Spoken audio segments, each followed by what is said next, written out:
So welcome, it's lovely to again be invited into your homes, and I'd like to introduce Liz Williams. She's been a yoga teacher for over 30 years, lives in Wellingborough nearby. And we're in Nancy's house. Thank you, Nancy, for hosting all of this at home. And Nancy's been teaching in Oundle, Northamptonshire, for 11 or so years too.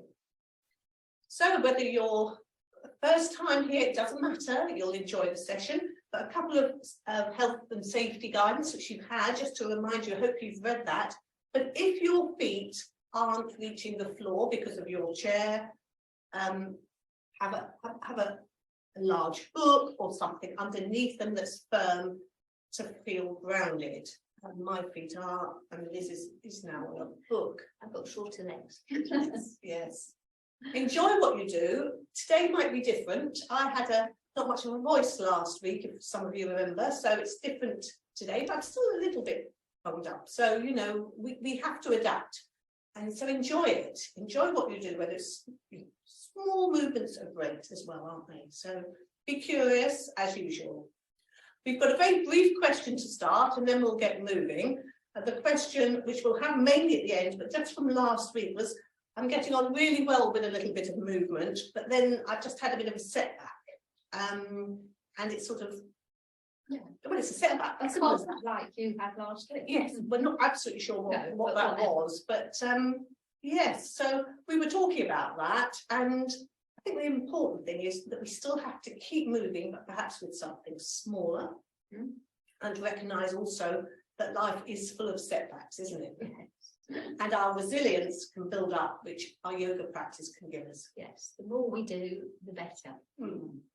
Even if it's only a few minutes a day, it just helps to build this natural resilience, and also it boosts your immune system too. So it is worth doing just a little bit every day, whether it's movement, just sitting quietly, as Nancy and I always do at the start of this. Thank you, Liz. So over to Liz, and remember. Okay, everybody. So we'll start with just moving and warming up our bodies. Air today is the particular element, and if you've been outside, you'll know that it's jolly cold. It certainly was when I came over, so you really notice air as a temperature, as well as perhaps even a movement. So we're going to be moving ourselves in the environment of air. We always do. We can't avoid air, even though we can't see it. So we're just going to start warming up, or at least Nancy is going to do the moving. I will be doing less. And initially she's just circling around. Now to begin with, they're quite small movements. But as she warms up and they get a bit bigger, she might find she needs to sit a little bit nearer the front of her chair because she's hitting the back. So the movements are the same, but she's just finding there's a bit more space in there, isn't there? Lovely. And after a few in one direction, she goes the other way, but starts quite small because she's no idea what it's going to be like going in the opposite direction. We tend to think we've got to do everything big, but actually small gives us an idea of how our bodies are moving. We're just testing things out. And if it feels okay, then we can make a bigger movement. If it doesn't feel okay, we definitely don't. We never go into pain, do we? Never, no. You might feel a bit of discomfort because things haven't moved for a long time. But once the things start to really hurt, then we just back off. There's a good reason for that. So Nancy's gone round and round an awful lot. You'll probably all get giddy watching her. So she's going to think of some other movements. And one of those will actually be just angling this time, forward and back. So although she's gone round on her bottom, this is different. This is starting to increase the stretchiness of the muscles over the low back. And she probably is feeling it in the backs of her legs, strangely, even though she's sitting on her bottom. Is that the case, Nancy? Can you yes, feel it? when that movement comes forward. It's interesting, isn't it? There's something definitely going on. And of course, we're keeping that lovely long trunk. Yeah, we're not collapsing.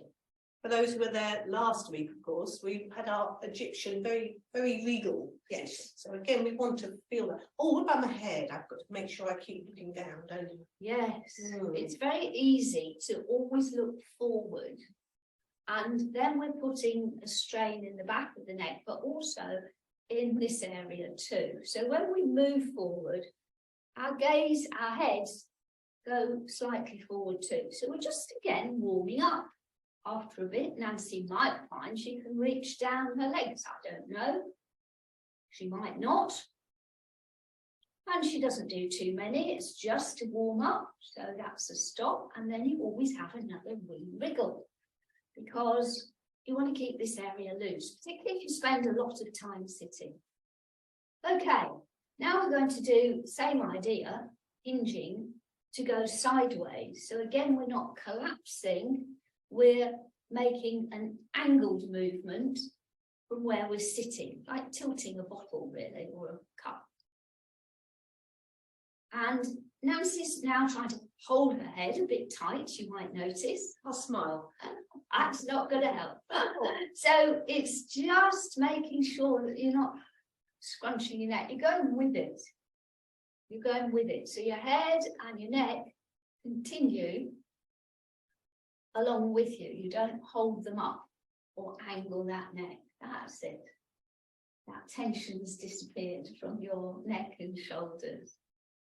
Lovely. And it's useful to have that pointed out because we don't always notice what we're doing there. I know Zoom tends to alter perceptions a bit. I look a bit strange because I'm at an angle. Okay, lovely. How does that feel? Do you feel you're loosening up nicely? Yes. Warming up? Yes. Yeah, good. Okay. So we've angled from here, our sitting area, that we do tend to spend a lot of time on, don't we? Even if it's just driving or whatever, we don't always spend much time. Yeah, a lot of this, isn't there? Or phones like that. So we now want to think about this area. It's our trunk and everything in it that's important. We've used this over the weeks looking at our pot to keep this area mobile and open so that everything that goes on inside here from our lungs and our stomachs, our livers and our intestines can function well. If we collapsed, and unfortunately when we're cold we tend to do that, then things can't work nearly so well. So we've got to think about opening up. Okay, so nice and tall, nice and long. And then Nancy's going to see if she can't shift this middle bit from side to side. And there's not much movement possible. You can see Nancy's doing it, but of course she practices. Some of you probably will think, I can't see how that can possibly happen. It's certainly easier one side than the other as well, Liz, isn't it? Yes. Interesting to Yes. note. That. Yes. I mean, that's interesting to feel. It's the feeling. It's not what it looks like. I know we're looking, but it's the feeling. Can I actually shift this midsection a little bit? Or am I trying to rotate? We're not onto rotating there. We're just shifting. So we do a few of those. We can't do that many. We don't particularly work with a particular breath or anything. We're just loosening things up. And the more we loosen things up, the warmer we're going to feel as well. So we've done that. And again, we have another generalized wriggle. But now we're going to do the same sort of movement, forwards and back. And it's quite useful to have our hands so that your thumb sort of reaches onto the end of your breastbone. That stops you collapsing. If you can't do that for whatever reason, arthritic hands, don't worry. But it's to help you do a roundy movement without a collapse movement. And if you do it with and without your hands, you might notice that difference. If we were doing this as you might do in a class on all fours, this will be what's called a cat movement. But we can do a cat standing or sitting, and we're just opening out. Do you want me to go to the side? That might be useful, yeah, why not? Turn to the side. If you're turning to the side and you've got a block though, do bring your block. Yes. So Nancy's trying to move this area, not this area. It's all too easy. Nancy could drop her head and collapse. That's not doing anything for here. So she's got to start really tall, and here's that nice spine. It's not dead straight because we have a curve, but she's trying to get this bit to move. Okay, coming up, there we are, and she's going to move this bit. So it's that hand, it's almost like she's pushing in with that hand, you know, there's a bit of effort there with her hand, that's it. And then coming back, so it doesn't look like anything much is happening, but here is moving and it's not collapsing here. Okay, so that's going to just release, because the spine's going that way, but this is getting that lovely movement. So a few of those, you might want to turn back again when you're ready, Nancy. And that helps to loosen this up, funnily enough. So do you want to do that side to side one again, Nancy? And I bet that moves easier than it did before. Yeah? Yeah. Yeah, funnily enough. And all you've done is loosen something in this direction. Oh, look at this. She'll be out belly dancing soon. So one movement can lead to another. And all we're doing really is exploring and how we can feel things. Air is about touch. So we've done a bit of top touching, physical touching, but we're also trying to make contact, to touch, to feel what's going on inside. We want this more comfortable. And we do know when what's going on inside isn't comfortable. So another generalized wriggle. And then we're going to think about getting a little bit of rotation from this area too. So again, we're thinking of this area making the movement. We're not just shifting our shoulders round or wiggling like that on our bottoms, because that won't move anything here. So we still stay nice and tall and see what is available to us at this time on a Friday morning. It could be very different this afternoon. It could have been very different yesterday. And Nancy's going to slide her hands, you can see that happening, over one leg and pull the other one back. Not making it fixed, but just smoothly, one forward, one back. And that helps to both to keep you upright and to keep that midsection moving. And her head doesn't need to go anywhere. It's turning only because her shoulders are turning, but she's not deliberately taking her head round, because again, that puts brakes on upper back. So the movement is just what the hands are doing, and that actually just moves the trunk around. And it's really worth not just thinking of the movement one way, but think about yourself unraveling. Absolutely. So it's a whole movement in our yoga posture. It's not getting into a posture, it's coming in and coming out. Absolutely. And you might find that you perhaps breathe in as you go round. You might find you're breathing out, but you could almost link each movement to either a breath in or a breath out. I'm not going to be very specific, because for some people there could be a reason to be a bit more blocked today, but you just move with your natural breathing. But it's quite nice sometimes to think that you take an in-breath as you go one way and an out-breath as you come the other way, or vice versa. That's nice. Yeah? And then, guess what? We have another wriggle.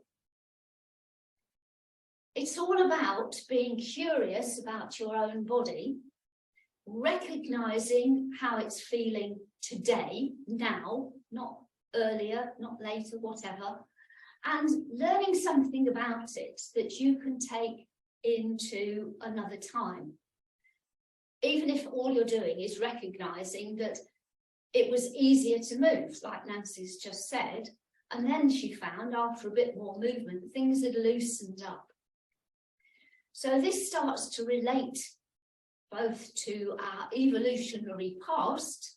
We started perhaps as fish, that wriggle from side to side, and then we became lizards, for example. That was moving these joints. You know, we've done a bit of this here and there, and then we get this idea of much more work with our backbones. So everything starts to move and evolve in the same way. That's why we do these movements like this, to get us going. So I'm now going to hand you over to Nancy, who's going to talk a little bit about air before we move on to the rest of our practices.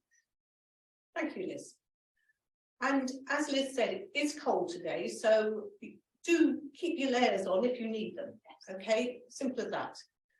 Air, this wonderful feeling of air, the air element in nature and in the body manifests itself as wind and also relates to touch.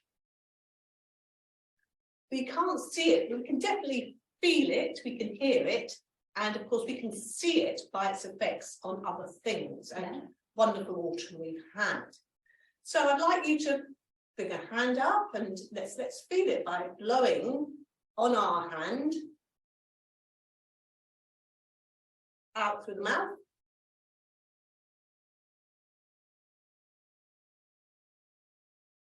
And it could be, you can test, this is quite good for improving your breathing. See how far away you can take your hand and sustain that breath. So something to practice for later. And of course we see it in nature, don't we? Leaves being blown about. Oh, and what about our lovely grasses? It's lovely when we see them in nature, don't they? They get blown about by the wind.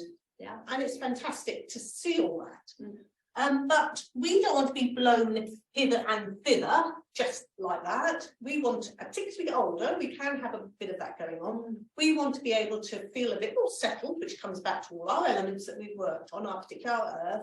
And we want to have perhaps a clearer vantage point, go above things, have a view of things, a clear view.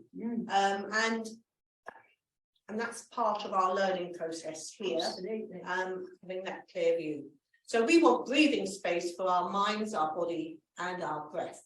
So the breathing, we'll come back to that, very important. That is the air coming into the respiratory system. We've got all that chemical interchange in those cells, the transfers in and out of those little small pots we call in yoga, these little pots, and they are cells. So wonderful things go on, and we want every cell to benefit. Absolutely, and to talk to us. And we do. We want them all to talk to us. And each other to communicate. Yes.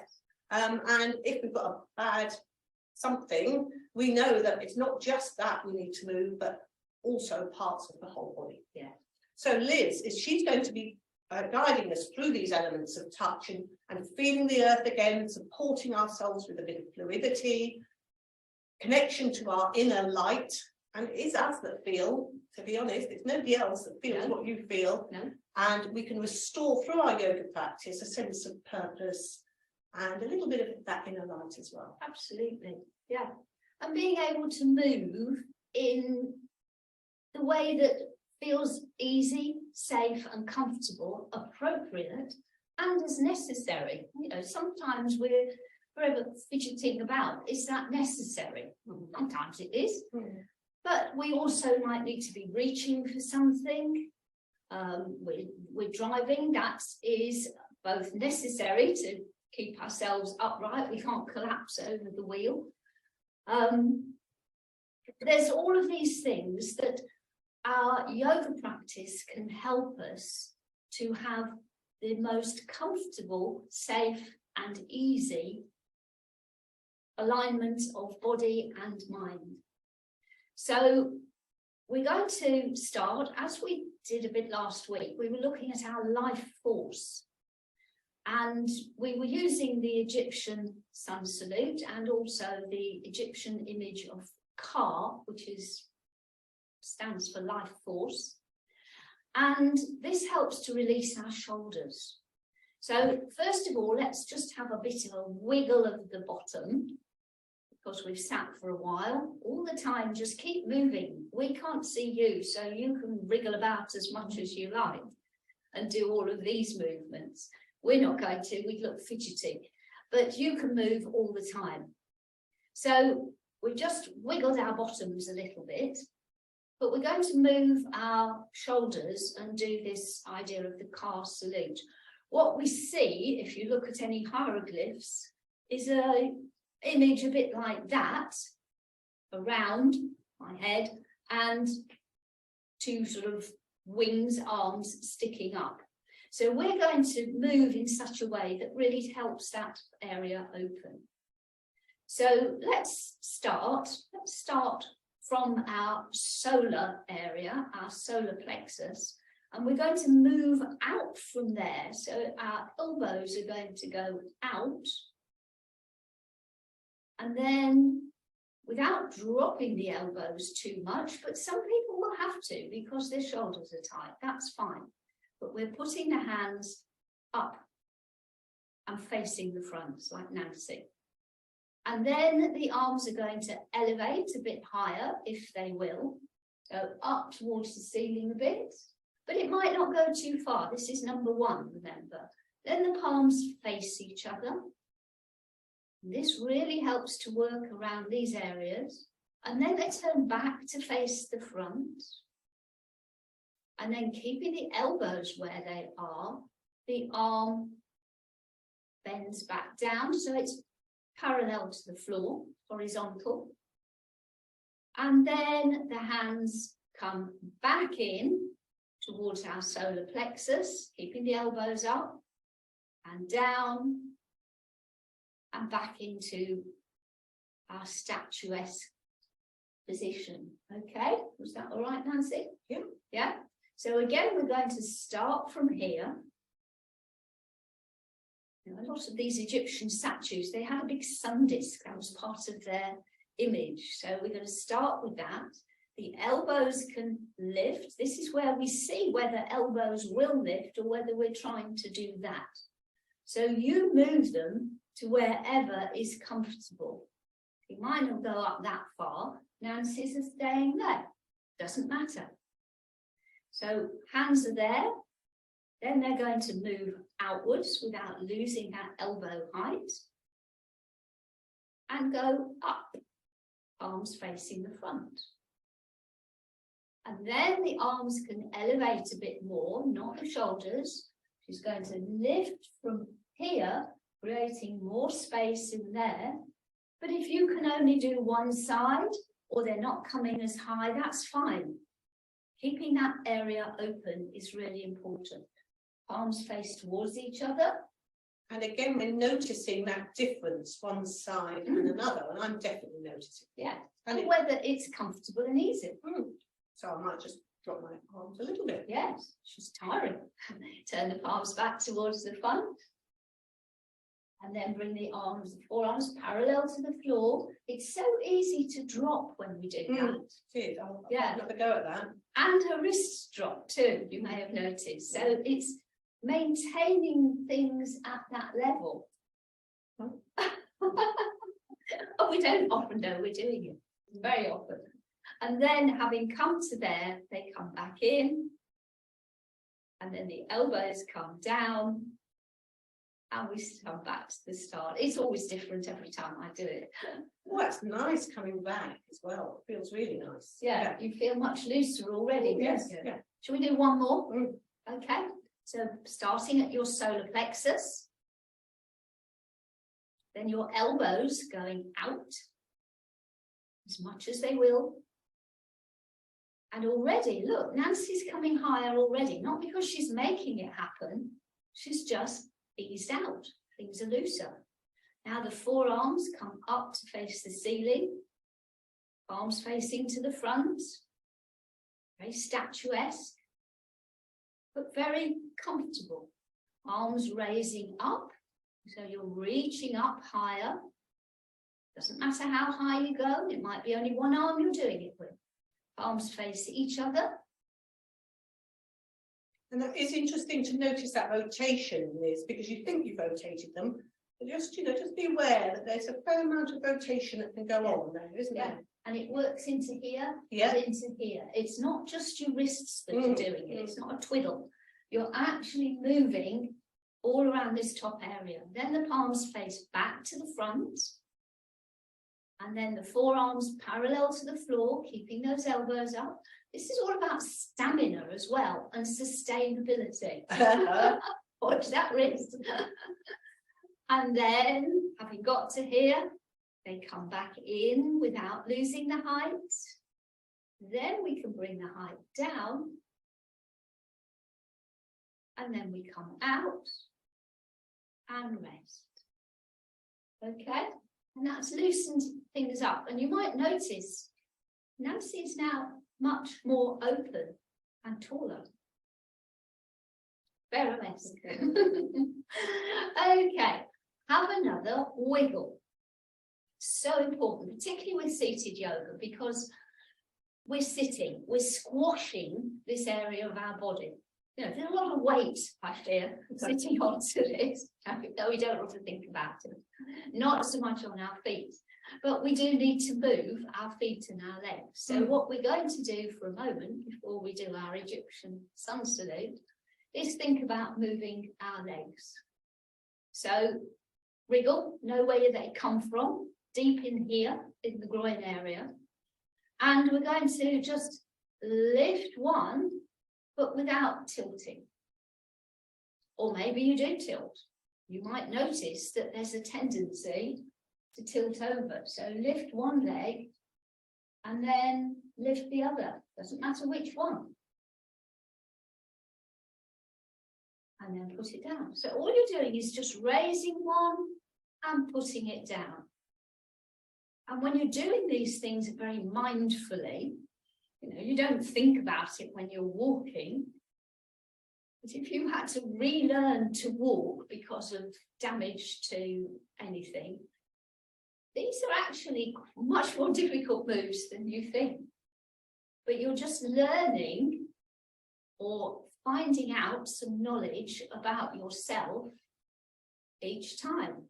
And you may notice Nancy's legs are already coming up, not because she forced one up to begin with. She's just going, oh yeah, okay, I can do this. I can move, I can get higher. And we're really feeling our feet on the floor With the other leg. Because that's important. We want to be able to keep that sense of being grounded, somewhere to come from. So we're not just sort of waddling from side to side. We're thinking in a way that we'd never do when we were walking. That would drive us mad, wouldn't it? But we are considering what we can do. And again, one's more stable for me than the other. So notice what you're feeling. Is one, you know, is one sort of wanting to tilt you over a bit? Absolutely. And work on it. Yeah. So you might not go so far on one side because there is this tendency to go one-sided because we're habituated to it. So Nancy's now, she's finding some work further down her legs. She's finding some work in the ankles. Excellent. So not only can you come up, but you can go out with it. So again, it's exploring, and we're not collapsing and doing that. We're keeping upright. we're noticing what's happening here. And if things are getting a bit strained for whatever reason here, that might be because you're trying to do something too hard. So even if you hardly lift and you're almost just sliding that leg out, keeping it on the support of the chair, that's still doing the work. That's nice, actually. Yeah, just sliding it out. Might be the way forward for some people. Yeah. Others, yeah, of course. If you could do more, fine. But don't just go for the highest possible to begin with. Test the water all the time. Like putting a baby in the bath. You always used to test with your elbow. Yeah, just to check the water temperature. So Nancy's just seeing what is possible. And then she might also find that she can take her leg forward. Doesn't mean to say it's going to be straight. It's just going to push it away and then come back. So maybe you'd like to try that. Lift, push, bend it back up and put it down. It's a real sequence of moves. You're aware of it. It's not just kicking a football. That's a different thing. We'll leave that to the players tonight.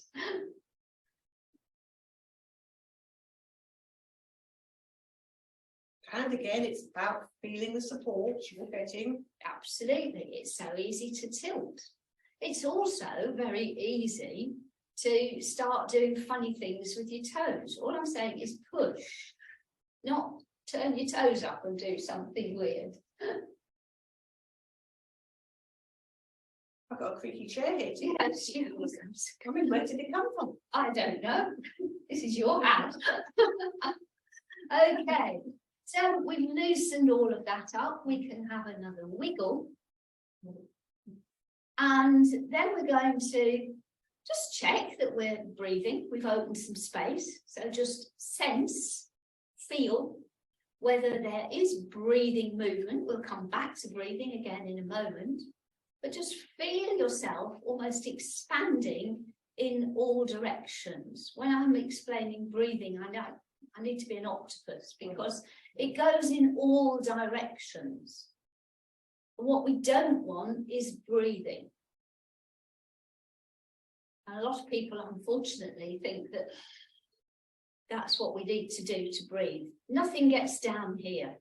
So we're trying to expand to fill, but we can only fill if we empty. So feel that there is a little bit of effort to empty, and then the filling happens automatically. It's like a sponge. As we squeeze stuff out, we can't make that sponge open out. We just loosen our grip and the sponge opens. So just get that sense that that's what's happening in your body. You are assisting the emptying and you're allowing the opening. And if possible, in and out through the nose. If possible, not for everybody, and certainly at this time of year we're often a bit bunged up, but we will be one side more than the other naturally, because our breath pattern changes about every 90 minutes. First one nostril's dominant, then the other. So Lovely. you feel you've breathed yourself more upright, you have another wriggle, and then we're going to really look at doing our Egyptian sun salute. So we are here being pharaohs. That word applies whether you are male or female, but we had a posture, a position to uphold.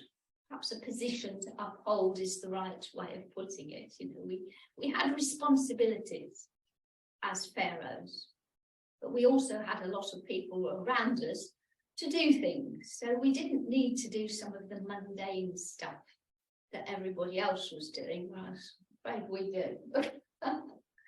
But that doesn't stop us having that same sense of uprightness support from wherever, and then the ability to move, to be creative, to see things around us, to gain some knowledge.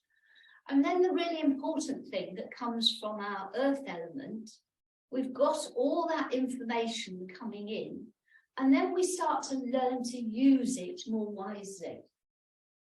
Rather than just think, oh, I'm going to do this because I can.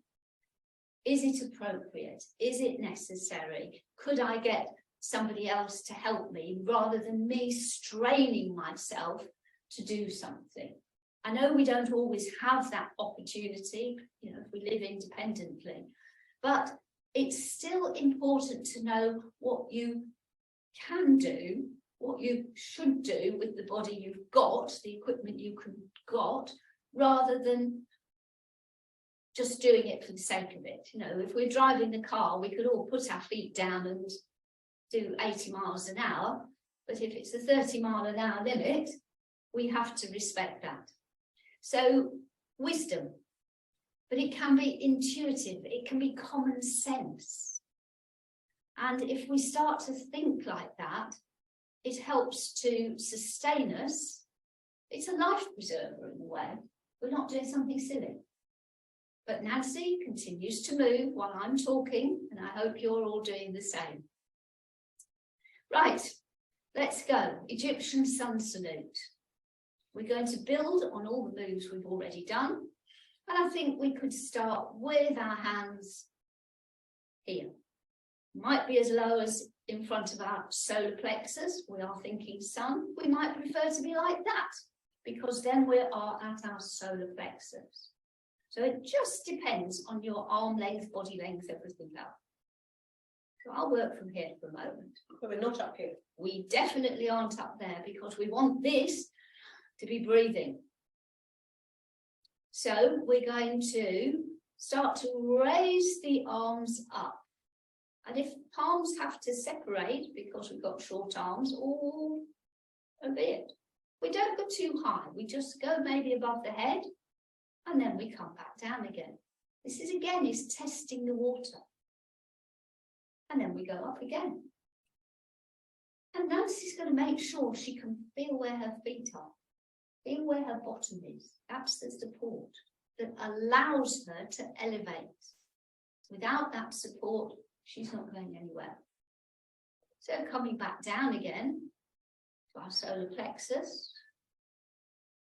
And then we've got options. If the arms didn't like going up there, they can stay here, they can go on your shoulders, they can go wherever you like. Or they can go all the way up again. But then we're going to tilt the body, remember, from here to one side and then to the other. Now this is a test of balance and confidence. Nancy's able to do that because she checked it out earlier, that she got some facility to move from side to side. See, she can smile with it too. And then she comes back to the middle and brings those arms down. They can get tired quite easily. The more we do, the more practice we get, the more sustainable we can make these postures. So now she's going to go forwards. Again, hinging. Don't look at the screen, look at a space about 6 feet in front of you, and then come back up. And then we're going to think about rotating. Now again, you could put your hands here, you could put your hands here, but we're thinking of making this movement to one side. Your pharaoh is looking at his subjects and going the other way. We'd always do a couple to each side, because the first one is just testing the water. And if that's not comfortable for your shoulders, you could do the one we did earlier. Absolutely. We have choices all the time. Unfortunately, we look at yoga books and exercise, you know, go to classes, and you see somebody doing something and you think you've got to copy it. That is absolutely not true. The very first yoga book I picked up when I was about 18, Selfridges actually, it said Yoga for Bad Backs, which I had. And I looked at the positions and I thought, my goodness, if I tried even doing half that, I would have a bad back. I'm surprised I'm still doing yoga all these years later. But it's learning to modify according to your body and then start to improve. So Nancy is now going forward again. And then come back. Finding her solar plexus and going all the way up again. We can imagine that lovely sun we've had, haven't we? Absolutely beautiful morning. And come back down. And then maybe the second time she does it, because she knows she can really open out and think, yes, sun, beautiful. And then come back. It was a lovely drive in the sun this morning over this to Nancy's. And then we sit as a pharaoh. And then we're going to do it again. Probably without all this talking that I've been introducing. So Nancy is now going to start with her solar plexus and go up towards the sky. And if she wants to, she can look up, but she's seeing where she can go comfortably. And then back down again, always back to safety, knowing where your earth is. Up again. And you might notice you're breathing in as you reach up, and you might be breathing out as you come down, but you might be taking several breaths, it doesn't matter. Then down the legs, as far as feels comfortable, getting space in the sides of the body as she goes, and then coming back up again. You might be working faster than this, it really doesn't matter, all the way up, and then to each side. But you might not have taken your arms all the way up, you might be on your shoulders or anywhere else. And you know, if you are feeling that strain, it's nice to have your hands in different places. Absolutely. And some people might feel insecure on the chairs. You can even hold your chair to do it. Some of you might be working on a chair with arms. You're a bit more limited in the distance you can go. But all this is confidence. How far can I go? And those who have a lot more strength and space to do it can find themselves going a long way. And still feel safe. And still feel safe. You know, if we go to pick something up off the floor, these are the sorts of movements we do. But we tend to go like this, and then we find we've hurt ourselves or fallen in a heap or dropped something. So all of these movements, they might be what we call yoga postures, but they always help us in our everyday lives. And that's what Nancy and I are passionate about. So she's gone down again, now to each side. Going to try a different arm position. That's it.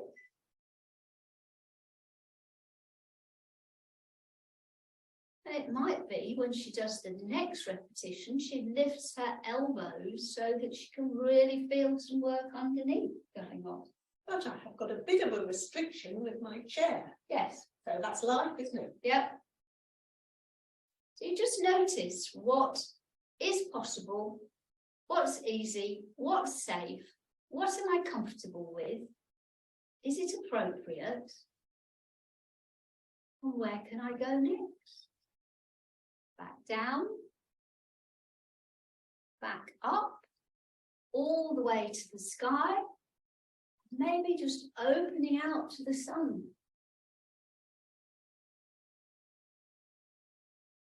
And back in. And if your opening out is to here, why not? You're still opening your solar plexus area, even if you're opening here. Doesn't matter. You're still opening this solar plexus area. So sitting tall, and maybe one more repetition. Stop, nice and tall. Yeah, she's got her feet there.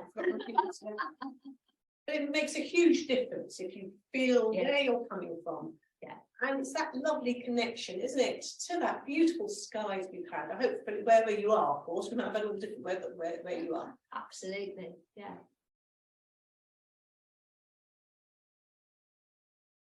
And as Nancy's just demonstrated, it's always best to go back to the start rather than try to modify things and rush off into somewhere else. We do enough rushing during the rest of the day.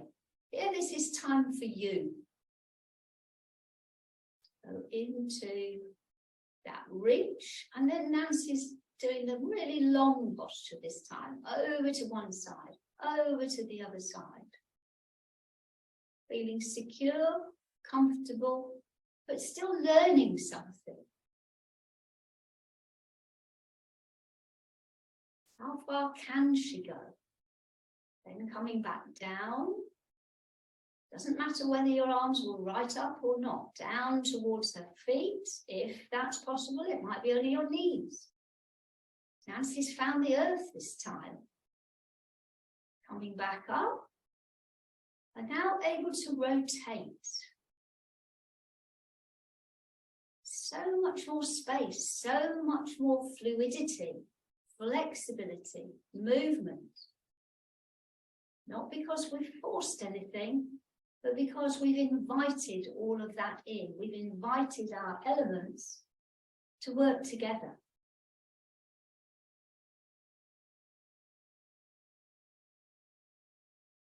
All the way up. And it's thanks to this sun that we are able to do all of this.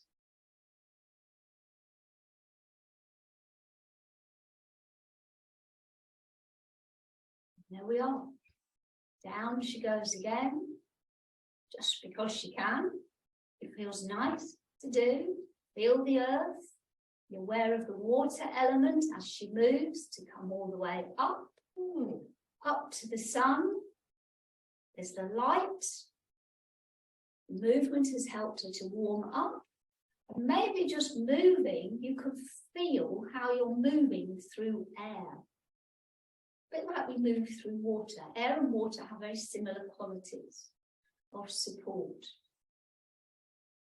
So just sit for a moment, and maybe wherever your hands are, however they feel, you might get a sense of air, of touch. You're aware of these.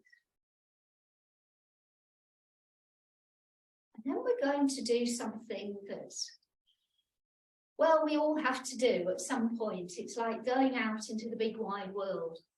But we're going to do it as baby birds. We're going to have that confidence, that ability, that strength, that resourcefulness to fly. Okay, so you're up for flying, Nancy? Oh, come on. She's always up for That that. was the advanced lesson. So we're going to find our feet, and they're not too far away in front. They're tucked in so we can really know where our feet are. And our bottoms, we know where they are. And we've got to think, you know, we're a baby bird. We've been in there several days, weeks, whatever. But we want to get out there. So we need to see what our wings are doing. They're nice and easy. If we do it just like that, yeah, I know we see this on David Attenborough, but we're wanting to do it with awareness. We want to know that we can take off. We're only getting one opportunity of this. So we just get that feeling, okay? And then we just see if we can take those wings out. But they come from here. They're not coming from here. So get those wings out, reach, and then come back. And then we're going to think where our feet are. They're on the edge of our nest. And we're going to tip onto the balls of our feet. And we're just going to check that a couple of times. So we're going to tip back and forwards, just onto the balls of our feet. And then we're going to be able to stay there, holding the edge of our nest. We're going to open our wings. We're going to apply a little bit of pressure on our feet and just lean forward a fraction. Ready to fly. Is that too much or is that? No, that's fine. If you feel secure, you go to wherever. But it's not just security, I'm okay, I'm not going anywhere. There's that sense that actually I could lift. So if we're too low, we're not going to go anywhere. We're just going to sit back in our nests. So it's finding that happy medium between being too low or too high, where you're not going to go anywhere either.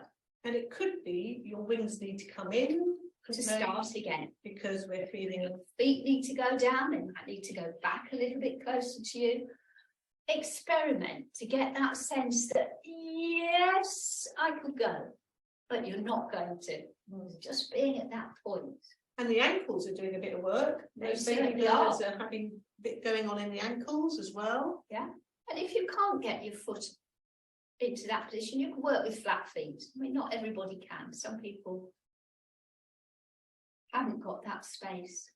There you go. There we go. Are you flying? Flying. Okay, Yeah. nearly flying. Yeah, there was the bottom of the chair there. So that's all about balance. Everything we've done is to help you find the confidence to be able to balance, to move, to do what you need to do in life, but also absolutely essentially to keep this functioning well. So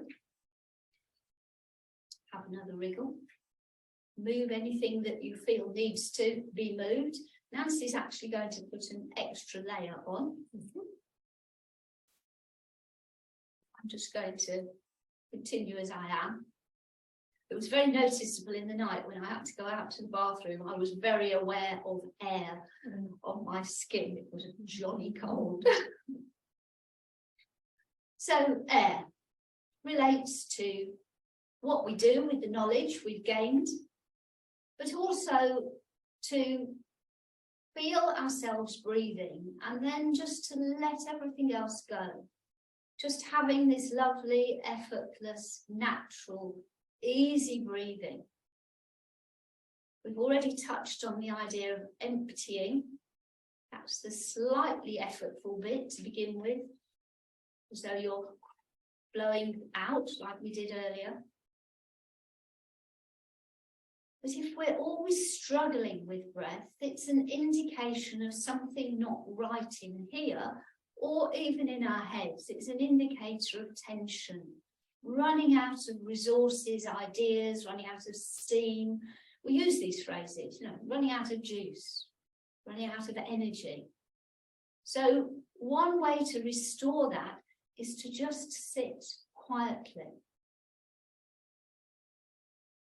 That's why we need an extra layer, because our breath helps, it's our fuel, it keeps us going, we can feel it moving, but it's our restorative, it is our life force. Without an easy breath, life is a lot harder. So just sense yourself filling and emptying. This is a touch sensation. In the body, the expansion of the body and the retraction in, not the collapse. So you might find that you're breathing yourself, funnily enough, fuller, as well as wider. You're starting to, I'm me. I can take up my space in the world. I don't have to be apologetic for who I am. At this point, I am a strong, confident, breathing being, connecting to the life force.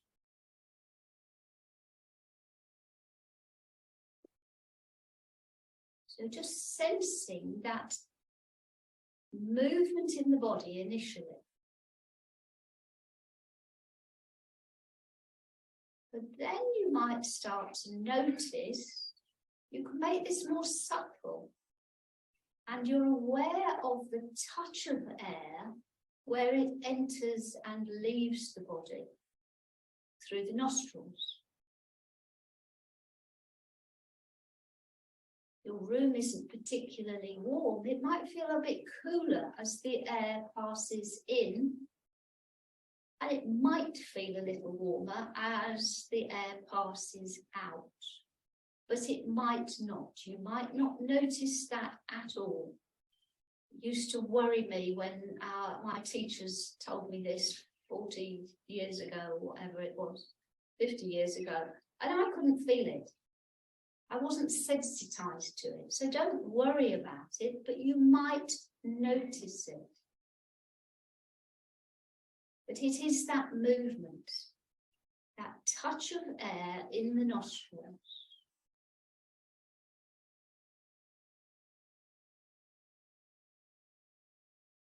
And sensing that touch almost going right down to where you're connected to the earth. It isn't physically going there, but you can almost get that sense of it, that I'm connecting everything.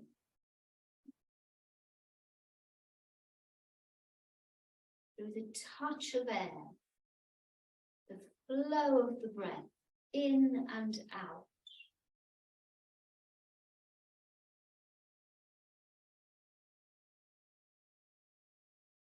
Finding a few moments of calmness in an increasingly busy world.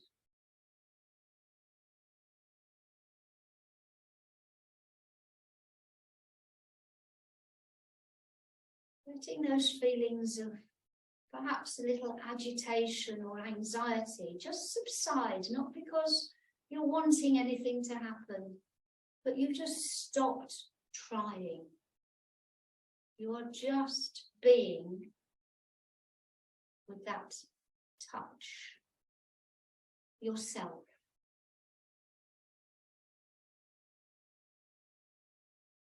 Life force.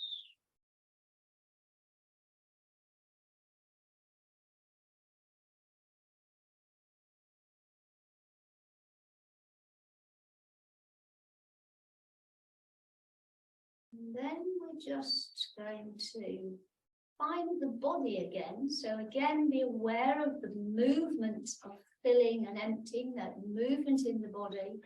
And then start to perhaps have a little bit of wriggly movement, not very much, just so you can feel the body again. And maybe just open out. Open upwards even, to see whether that body feels quite different, or even a little bit different from how it did when you started. How does yours feel, Nancy? Feels raring to go. Raring to go. No, I feel more connected. I feel more connected, definitely. She's got some energy. Yeah, She's refueled herself. So I'm now going to hand you over to Nancy because she's refueled. Yes. I'm going to refuel. Thank you, Liz. That was delightful. So a few takeaways, of course, is keep moving in an appropriate manner, but small movements are just as good sometimes as some of the large ones. So keep moving, please. Give yourself a breathing space. It's important that you do. Make time for it. It's essential. And think about those elements. They might just be interesting in terms of your movements in practice.